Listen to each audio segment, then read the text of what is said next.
Mesdames, Mesdemoiselles et Messieurs, amis fidèles du Congo Mikili, très chers internautes, encore une fois, merci beaucoup d'être scotchés devant les sites qui accrochent le monde.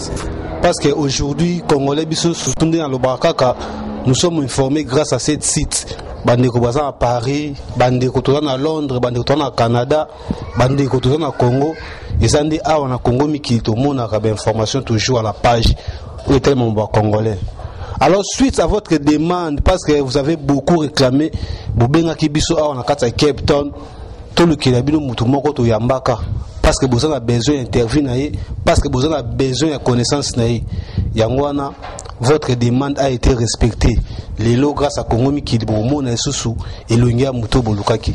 Alors, sans plus tarder, nous passer le micro pour que vous soyez Mbote Yaliboso. Il y a ingénieur Pichen, parce que depuis année Bandi, c'est pour la première fois de recevoir un Congo Mikili. Ingénieur Pichen, bonjour.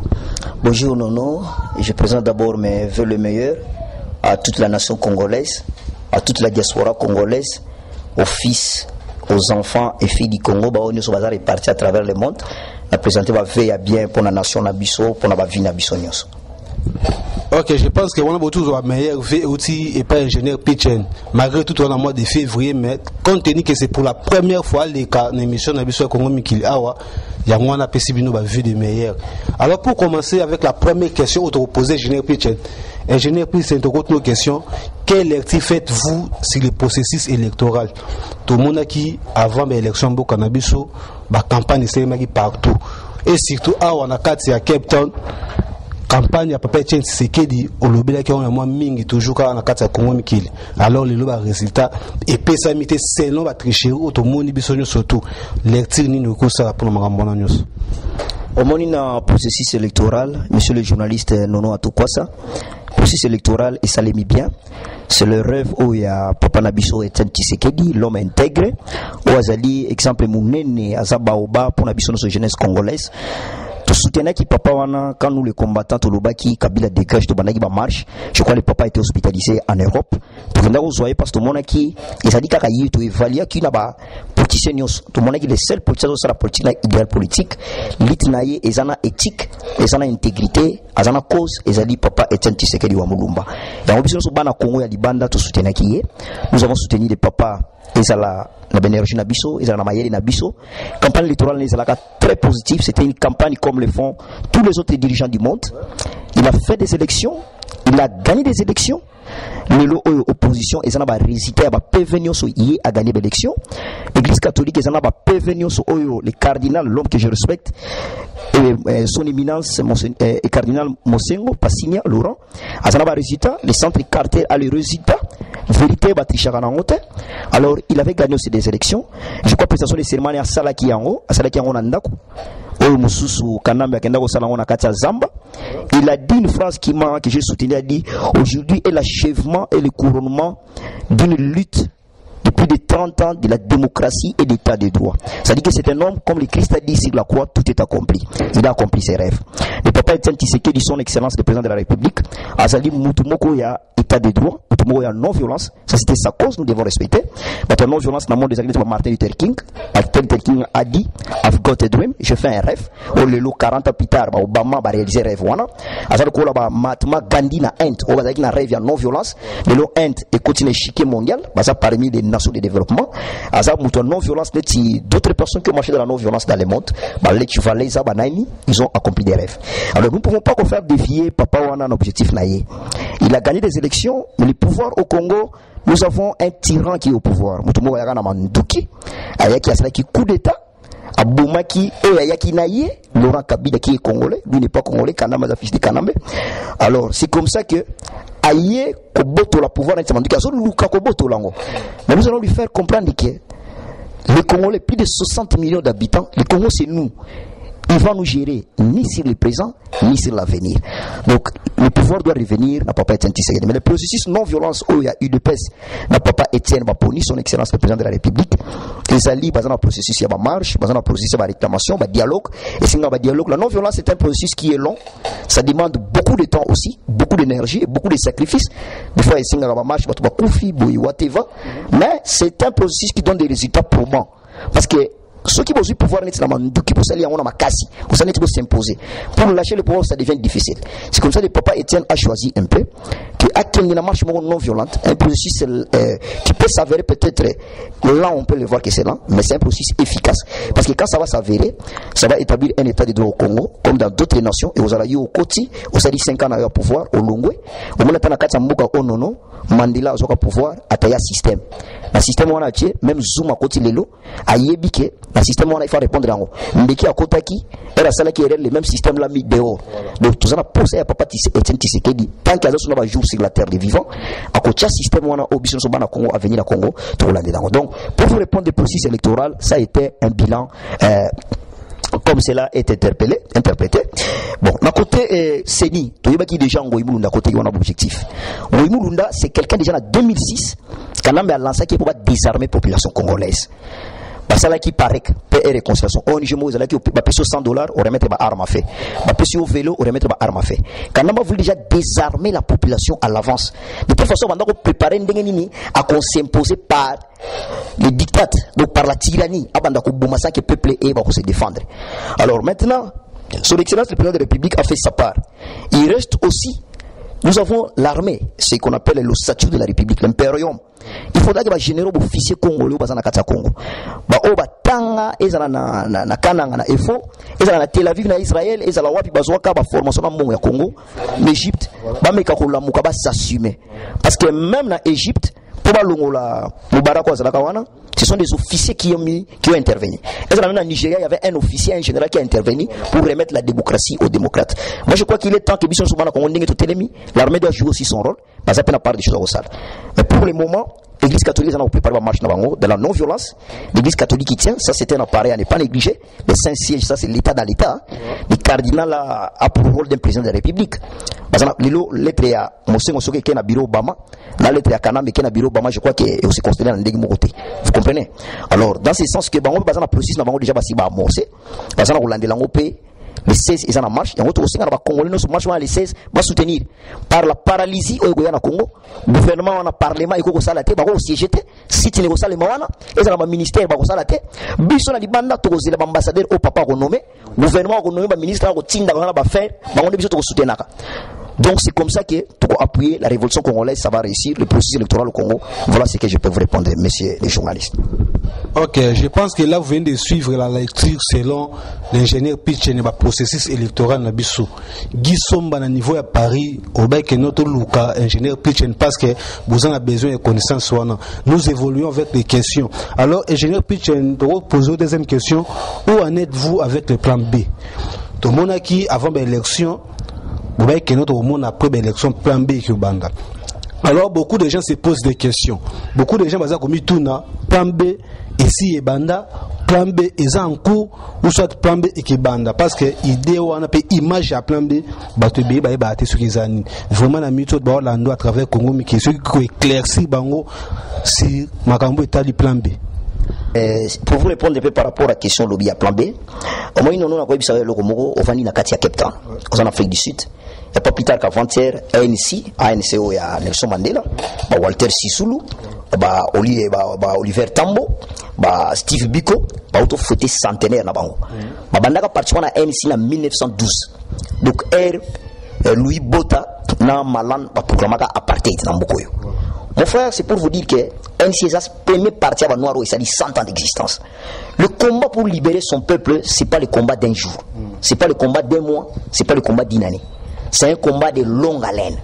Et ça dit combat moko okoyeba ndenge ko bandango moko boyeba te quand peut-être aussi ça. Herba Oliver Tambo ba bandi lutte ya ANC ba mandela tam subazala kité. Ba Steve Biko ba kufa na mboko ya Cape Town awa. Pour la black conscience, la conscience noire. Au moins noir mboko yo anya ko chacho côté. So au moins muto chacho ko mboko yo au moins les congolais. Noir mboko yo alba black is beautiful. Use your mind. Donc ba travailler dans la mentalité. Je crois que plan B c'est un plat qui est à Isalaga élection, mais B est un processus armé pour la libération totale du Congo. Plan B, c'est ce qui est exposé à notre lobby en sur plan BT. Parce que on est yébani, stratégie militaire au Salem. Mais on peut exemple Mouké. En février, le général Mouné le programme un coup d'État. A Tindi Bélément, qui parlait de la nation. 30 minutes avant qu'il va abattre Kanambe, fuite d'informations, ça n'a mis à Aner, Kanambe a mis en moto, atu ko bata me pa bokilo na yeyo oya salaka déjà au FIDA wana laisser le Rwandais atikala na 1+4 depuis 1+4 atikala PDG ba congolais bazana bazotala Rwandais wana azawana azorenye fuite salami pona nini na kati kaka ya bango bazo wela leadership oya lobiso ki ngana bomika na me premier ya comme président wana mususu te même le lopo pati sele bazo ba diffiter wana oleke ba leader wana news tozana ngwanda tozana munene tozana Etienne Tshisekedi ole basangana te batala venir à Congo bazo wela ba poche intérêt privé ceux qui ont organisé le foot et bimina côté oyo ceux qui ont organisé le foot et bimina côté oyo donc bazana kotala ceux qui hier suit tout na resoité yango biso bana Congo to le bi pour la plan B nous allons nous assumer tous allons s'organiser na niveau déjà diaspora lelo na webisa yo loko moko yo yebian dans les chiffres à Congo la diaspora arrive à injecter 4 milliards de dollars chaque année au budget national contre gouvernement Kanambe wana ba ko renir en côté nous faisons ça na maman on se na Congo to aider bande ko na biso parce que bana bazali ba papa bazali to ka to ka kutu chance parce que imaginez-vous que un papa de 79 ans Etienne Tshisekedi abimi na ndako na sengi bana kin bokende ko tika na parler de la nation bato bafanya na bandako na bango babusu ba ke ba shop babusu ba ke masolo na bango ba shai na bango totali to bimba kino baso comprendre ti to so bunda pona nini biso to ko libérer yo vandi oliaga omela mo yuiza na yo oliaga mo bien mais pourquoi to so ko makamba Congo wana parce que ça mbuka na biso totala ba nation musu ndenge komi to bi mbuka na biso ndenge zo mona boye ya biso ko na niveau yo te to relever to pesa chance na Congo parce que to s'assumer nzambe jura ko benga biso to na biso quand tu fais du pays que je t'ai donné première question congolais sont confiés comme la trône de l'éternel Dieu nzambe retourne qu'est-ce que tu as fait de la nation du pays que je t'ai donné il faut to s'assumer to yeba à venir à Congo wana ils en Amérique te ils en a Paris te ils en a Bruxelles te ils en a congolais bango ko ba ko c'est le Congo appartient aux Congolais il faut s'assumer tous s'organiser dans le biso en France basali ya coordination na bango ya Bruxelles basali coordination na bango na solo tout moment ndeko na ngai kulutu na ngai bokechu premier na solo na colonel Odombo na solo na bona système kombote batu belé tous na raison na Canada na États-Unis na Australie na Nouvelle-Zélande na ba deko ba congolais basana New Delhi na Angola tous na ko se coordonner nous allons d'ici là to lancer ligne de compte moko il faut to pomper mbongo Kanambe wana papa Tshisekedi a été bon au moins papa Tshisekedi a fait discours le 24 avril à ce biso combattant que please le 6 décembre nous sommes longolés par Bahir il a enlevé par les îles mais comme l'homme n'a pas accepté Aligna s'imposer par la force papa Etienne Aligna pèse occasion son aller na Rwanda ningi toloba ya chichi zonisa na Rwanda ake vanda na beta Nintendo na Rwanda mais net boy nous allons l'exécuter tout ce comme à niveau moko nous allons pistonner de l'argent nous allons booster des fonds nous allons mettre un fonds de compte nous allons engager des snipers au monde nga bomaka président Égypte moko après Yasser président wa Égypte nani Abdelkader assassinat qui donc ba pesa ki Kanambe opportunité qui est dans la non violence abima calmement na mboka batu aboyi biso bana Congo to se décider toujours pesa exemple moko ya diaspora au Afrique noire mo me copier toujours abattre non c'est ce que nous disons nous allons abattre Kanambe non seulement yé Kimbuta o Ngoimulunda ou whatever. C'est-à-dire que désormais, tout inscrit histoire mon Congo, anekara oyo. Que ce soit péché organiser l'élection, pour ça fraude était. Pour le bas, il y a eu un certain Ngoimulunda. Na banane famille basi saka yango. So ina sale logo yo, était yangai. Il y a un certain Kanambe a perdu l'élection mais s'imposaka. Oui, il y a la gaye. Ce qui n'a perdu l'élection à Congo, n'a même imposé souté. Donc c'est pour vous dire que plan B, libération à Congo, c'est une chose qui doit s'organiser. Cela dépend de la diaspora congolaise. Plus de 12 millions de Congolais tous à Libanda. Les bisous faut s'organiser, pour s'assumer, tout libérer Mboka Nabiso. Tout libérer Mboka Nabiso, mais vous pouvez assurer que plan B est déjà en cours. Plan B est en cours et est en marche. Okay. Et ça, Kalate s'est réalisé au Yoka Vandingisoko. Ok, je pense que voilà, on a toujours des papiers comme à niveau à Paris. Bobby, mon vieux Odombo, mon vieux Rex Kazadi, maman Yuyu. Babi Moutbosenga qui est auto recevoir et na bino. Alors ingénieur Pitch vous conseille toujours ma question na biso. Alors comment estimez-vous votre déclaration Kabila dégage? Tout le monde qui va marche le 30 juin partout dans le monde, va marche Salema qui na Londres, na Paris, na Canada, na États-Unis, va marche au Salema, voire même ici en Afrique du Sud Kabila dégage. Mais si les lots Moutou aura besoin de dégager, alors toujours continuer à diriger Mboka ou ils biso. Ni ko so koloba pourquoi Kabila dégage. Merci monsieur le journaliste pour la question. Au moins quand nous disons que Kabila dégage, Kabila dégage, il fallait que le Kanambe dégage, mais toujours Kabila dégage. Il y a un certain Kabila qui est venu avec des troupes de l'AFDEL. Pour remonter, l'AFDEL a été formé par African Council. C'est une ONG forum groupe américain où il y a qui sa Congo na état esclavage parce que Mobutu a pillé Congo na ndenge néocolonialisme, donc une autre forme de colonisation. Mais baloba qui tous sa na ndenge esclavage et tout banda ko piller Congo. Quand nous disons Kabila dégage, nous voulons remonter l'esclavage du Congo qu'on a mis na AFDEL, whatever, PPRD, tout consort. Il y a un autre Kabila dégage, donc c'est tous ces systèmes-là que nous devons éradiquer au Congo. Ce système, Nono a commencé en 1885 à la conférence internationale de Berlin, au Bismarck organisé. Nono, ceux qui ont répondu à la question aux journalistes, aux intelligents, tu es intellectuel, tu es instruit, je sais. Ceux qui comprennent les questions, alors Congolais, nous à comprendre l'élite, l'essentialité, l'habitude, comme disons Kabila dégage. Qu'est-ce que symbolise cette phrase-là? Pourquoi en 1885, Sali frontière, il y a Kenya, Balobi aux colonies angolaise, Basali frontière ya Angola, Balobi colonie portugaise, Basali à Rhodésie, Zimbabwe, Balobi colonie anglaise, Brazzaville, Nangambo, colonie française. Mais comme in Congo, Balobi Free State. Free State, on est très intelligent. Moutou Salaka frontière ya Congo, c'était un certain Harry Morton Stanley. Harry Morton Stanley, c'était un sujet américain, mais d'origine anglaise. Première mission américaine, Tindaga journal, Tindaga a découvrir qu'est devenu le pasteur Dr Livingstone. Elle a parcouru le bassin du Congo, à la richesse du bassin. Il y a un rapport naïe à son couronne britannique. En Angleterre, j'ai découvert un territoire très riche, plus riche que tout ce que nous pensons. Donc, mais à l'époque, l'Angleterre qui était première puissance du monde, qui orientait focus vers la route des Indes, au commerce des épices. Alors, il y a un posté. À quel moment est-ce qu'on a roi des Belges, Léopold? Léopold a s'intéressé à un poste à caoutchouc. Et là, on a génocide à l'iboussé à caoutchouc, on a maï nommé. Bomaka bato misapi, bakata yi bato po bakukisa kilo o ya nini ya caoutchouc. Alors, a s'intéressé à un caoutchouc. Mais il va découvrir la richesse. Il va à Berlin organiser conférence. Les Américains se sont dit pays où ils font des tous. Mais malheureusement, dans la convention américaine, dans la statut, dans la constitution, ils ne peuvent pas coloniser un autre pays. Parce qu'ils n'ont qu'à Berlin, mais ils n'ont pas pu prendre une autre nation comme colonie. Alors, il fallait si Congo, ni Allemagne, ni Belgique, ni France, mais pas de ni État indépendant. Comment vous savez? Père qui n'a pas intérêt, pour ça, voilà. C'est comme la plus belle femme du village. Moi, si on a Rose à Junior Mbenzate, on a caméraman à Bisso, à Rose à la thé à Nono à Tukwasa, à Rose à la thé à Papi Soukami. Mais toi, tu sais, moi, si moi, Ndumba, comment ça qui t'a mingi? Comme ça, ils sont tous d'Araï. Vous comprenez? Petit, tout ça. Voilà. Alors, c'est ça le Congo. Le Congo, la richesse du Congo aujourd'hui est la richesse et de l'Europe entière et de l'Amérique réunie. C'est un scandale géologique. Il y a un abisso le lot. Même ma famille abisso sundoli biso makamba kombo biso zosala. Mais ton lobby non, il faut t'expliquer bana Congo ma vie ça ne dépend rien. Mon cousin Armand Tunguru a kusa pona likamba Congo. Atika bana mi balé obiso zana charge de l'eau to asima venir la bana wana. Balé qui baso ko faire ça, ma sœur mo religieux wa utuko sasina kananga. Donc pour ça même ma famille quand elle m'abandonne, je m'en fous. Le combat du Congo nous n'abandonnerons pas. To yebi to kufa pona ngo mais il faut te éclaircir. Alors, quand nous disons Kabila dégage, c'est-à-dire que le système où on a pour expolier Congo, on balance qui n'a AFDEL, bah il faut installer pour être un régime où il y a pillage dans Congo. Le oyo, il faut stopper ça nini et l'ongwa. Alors, libération du peuple non dans l'ébissio, c'est un combat, ça va dépendre de nous, de la façon dont nous allons nous organiser avec efficacité. Nous avons aussi sur internet, tout le monde dimension à Facebook, il y a ingeta, tout comme on a dimension où use your mind. Vous comprenez? Tout s'organiser.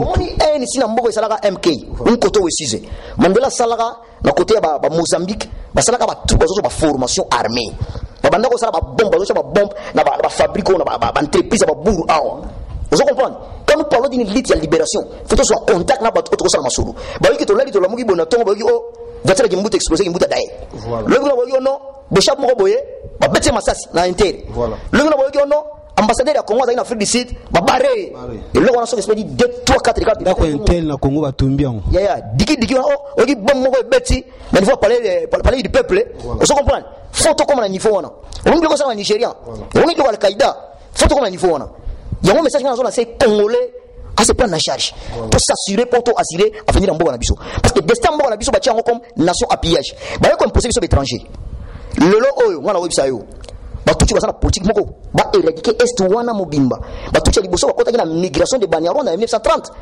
ba yaki neti ba migrer ba tsaka bango na plateau de Mulenge le Banyamulenge mais lelo Banyamulenge comme ba ethnie tel recensement salamaki bandana époque Stanley on n'a pas recensé ethnie Banyamulenge ni en 1985 ni en 1908 la passation état indépendant du Congo à la colonisation belge vous comprenez mais lelo ba komi ethnie congolaise Bisengima no Mobutu Tchaka directeur de cabinet ya liboso on a ça la cambazalisation pour détruire l'économie congolaise pour à l'époque un Zaïre valait $2 vraiment Ali mais il va pas Madison Square na États-Unis mais on a vu 500,000 américains par contre $500,000 mais surtout petit 500,000 zaïrois et to zonga boye 1000 Zaïre et on a $1 million parce que Mobutu Bakita na Kini vous comprenez donc il faut se demander aux années 70 quelle était cette nation là vous comprenez moko na na ebiango yo moment to lobela ka Congo wana to tia intelligence to étudier ndenge nini to libérer Congo na biso wana to enjoy nango to ça c'est les possibilités aneno to ça no ba réfugié bana biso to bota na réfugié bana biso ba kufa lisu lobi nani ba réfugié toujours à koko ba réfugié bon on a faut stopper ngo faut to assurer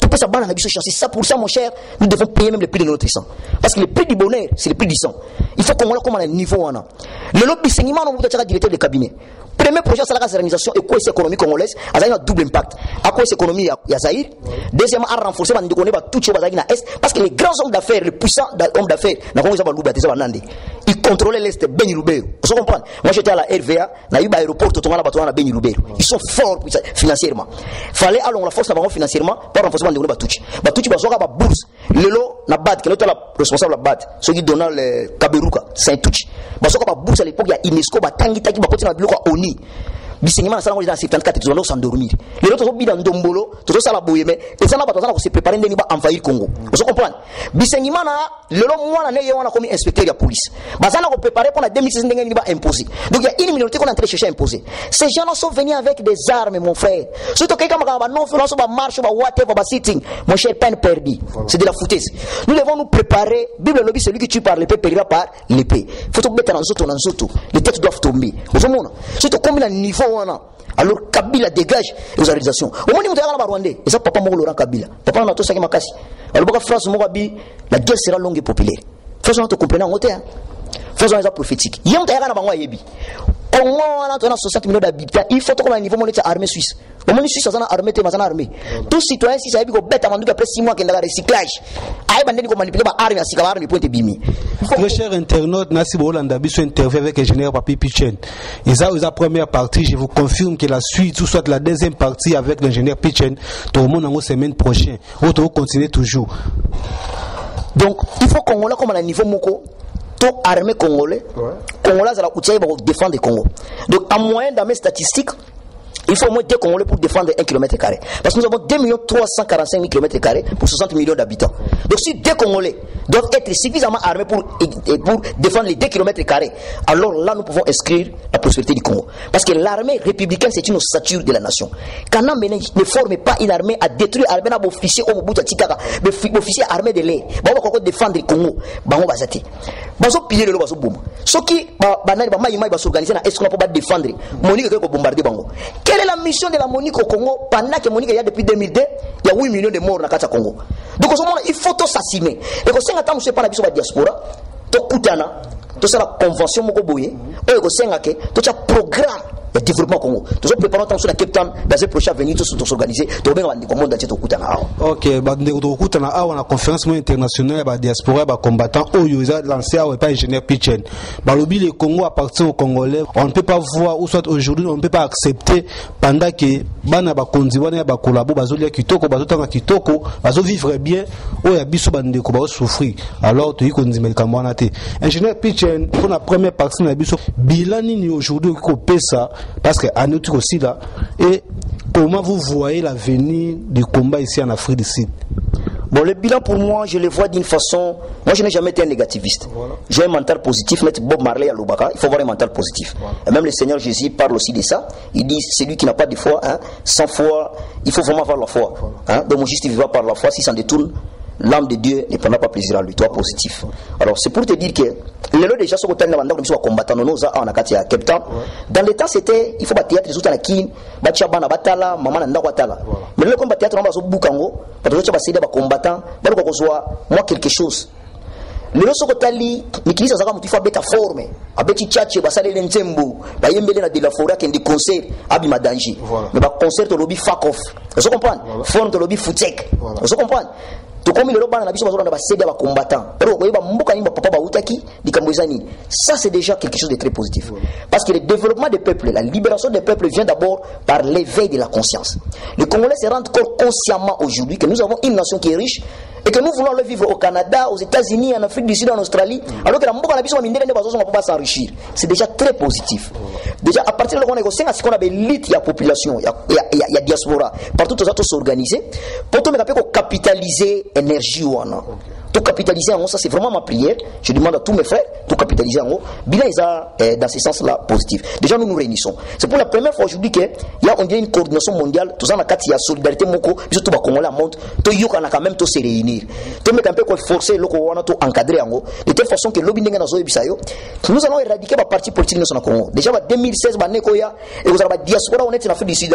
Nous nous préparons total à ANC ndenga na sali dit naïe pour ba parti politique ko bima awa yango ndeko zo na Congo. Et là ba parti politique na modèle ya impère modèle soki ya ndenge nini ya koyiba mboka non omoni affaire wana ezalaka mwana mobutu moko boye face au pouvoir mwana nzanga mwana kamitatu moko boye mwana kabila moko boye ça doit être ici là il faut rappeler non tout quoi ça moko boye gouverneur de la ville normalement oh ba moleka whatever hein foutek vous comprenez faut rappeler non papi soka moko boye premier ministre pas Congo oh hein Rex Kazadi moko boye hein gouverneur ya ba Congo osomona des fois on saurait changer totika te ba jomi moko boye totika batuti donc au moins donc on a il faut biso s'inscrire bande biso en France bazo s'inspirer dans la résistance française bande aux États-Unis bazo donc ça c'est une nouveauté que nous allons inscrire dans la donne de l'avenir congolais. Donc moi je crois que c'est dans ce sens-là que je fais la lecture il y a l'Itna Bisso et maintenant nous sommes en train de nous ressaisir non seulement total la Kabila dégage pour le moment parce que pour la Bisso maman nous sommes en négociation on est avec les Bisso on est à cartouche à IDPS papa Tisegena IDPS va libre nous on n'est pas de ça nous on est des combattants dans Congo nous avons choisi papa Etienne comme notre idéal donc to supporter papa Etienne pour la Yango.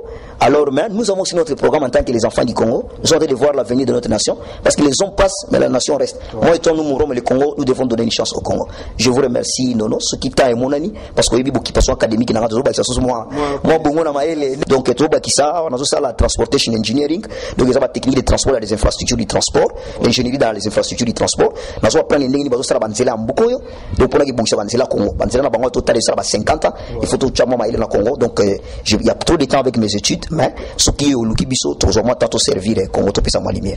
Merci. Non là moi je vous confirme que la semaine prochaine bon la deuxième partie il y a entretien Ngai l'ingénieur Papi Soukam. Encore une fois très cher internaute merci beaucoup d'avoir disponibilisé votre temps pour suivre cet entretien. Yango na zo bisa mingi na bino bandeko o bozo benganga pour que vous promettre nga caché na mboka oyo ba appel anonyme na mino ozwa. Si vous allez me faire arrêter pour l'amour de mon pays le Congo na onzima bo kangsande bozo benga bo continue na ba appel na bino. Si vous avez aimé cette interview cet entretien d'aujourd'hui, il faut dire merci à la maison NHD Vidéo, la seule maison qui est capable aujourd'hui de couvrir tous les événements ici en Afrique du Sud, pour que nos entretiens soient réalisés. Encore une fois, merci beaucoup.